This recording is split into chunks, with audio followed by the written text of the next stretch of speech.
Bermuda triangle, যা সমুদ্রের সবচেয়ে রহস্যময় অংশ হিসেবে বিবেচিত হয়। এটি বিশ্বের দ্বিতীয় বৃহত্তম মহাসাগর অর্থাৎ আটলান্টিক মহাসাগরের পশ্চিম অংশে অবস্থিত। এ অঞ্চলে পৌঁছানোর পর জাহাজ এবং বিমানগুলোর সাথে তাদের বেস স্টেশনের হঠাৎ যোগাযোগ বিচ্ছিন্ন হয়ে যায়, যার পরে তারা চিরতরে অদৃশ্য হয়ে যায়। আসলে বারমুডা ট্রায়াঙ্গেলের রহস্য কি? কেন এটি কোনো প্লেন বা বড় বড় জাহাজকেও নিস্তার দেয় না?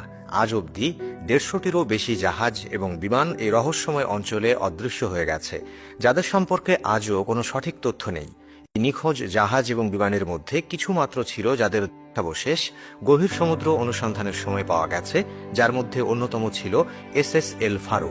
এই জাহাজটি ২০১৫ সালে ফ্লোরিডা থেকে পুয়ের্তো রিকো যাওয়ার পথে রাডার থেকে হঠাৎ অদৃশ্য হয়ে গিয়েছিল, যার পরে এর ধ্বংসাবশেষ সমুদ্রের ৪৬০০ মিটার গভীর থেকে উদ্ধার করা হয়।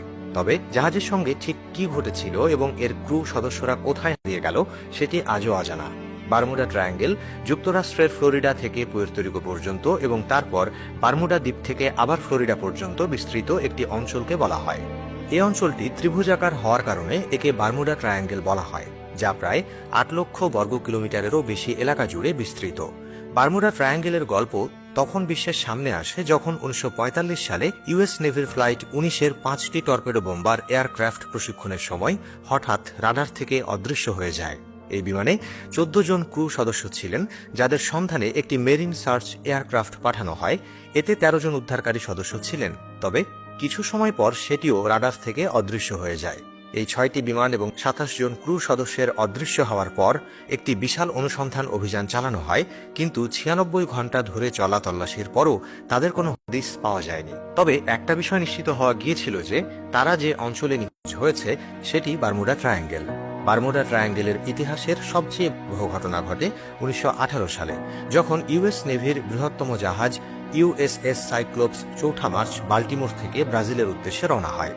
এতে ৩০৬ জন ক্রু সদস্য এবং ১১,০০০ টন ম্যাঙ্গানিজ ছিল। যাত্রা শুরুর কিছুক্ষণ পর জাহাজটি রাডার থেকে অদৃশ্য হয়ে যায়।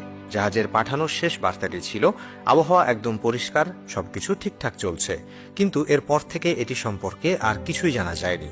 ১৮৮১ সালে অ্যালেন অস্টিন নামের একটি জাহাজ বারমুডা ট্রায়াঙ্গেলের মধ্য দিয়ে লন্ডন থেকে নিউ ইয়র্ক যাওয়ার সময় একটি পরিত্যক্ত জাহাজ দেখতে পায়। অ্যালেন অস্টিনের ক্যাপ্টেন যখন সেই জাহাজে প্রবেশ করেন তখন সেটি সম্পূর্ণ অক্ষত ছিল, এমনকি এর ভেতরে থাকা মালপত্রও ঠিকঠাক ছিল। তবে আশ্চর্যের বিষয়, সেখানে কোনো ক্রু সদস্য ছিল না। এরপর অ্যালেন অস্টিনের ক্যাপ্টেন তার কিছু নাবিককে সেই জাহাজে পাঠান যাতে সেটিকে তারা সঙ্গে নিয়ে যেতে পারে। কিন্তু কিছুক্ষণ পর সেখানে এক ভয়ঙ্কর সমুদ্র ঝড় ওঠে এবং সেই জাহাজটি হঠাৎ অদৃশ্য হয়ে যায়। ঝড় থামার পর ক্যাপ্টেন আবার সেই জাহাজের খোঁজ পান, কিন্তু যখন তিনি তার কাছে যান তখন তার চোখ পড়া হয়ে যায়। জাহাজটি আবারও পুরোপুরি খালি ছিল। বারমুডা ট্রায়াঙ্গেলের এই অজানা রহস্য আজও মানুষের মনে প্রশ্ন জাগিয়ে রাখে, এটা কি কোনো প্রাকৃতিক শক্তির কাজ নাকি অন্য কোনো রহস্যময় ঘটনা? তো বন্ধুরা, আপনি বাংলাদেশের কোন জেলা থেকে এই ভিডিওটি দেখছেন আমাদের কমেন্ট করে জানান। আমরা পরবর্তী ভিডিওতে আপনাকে ধন্যবাদ জানাতে ভুলব না।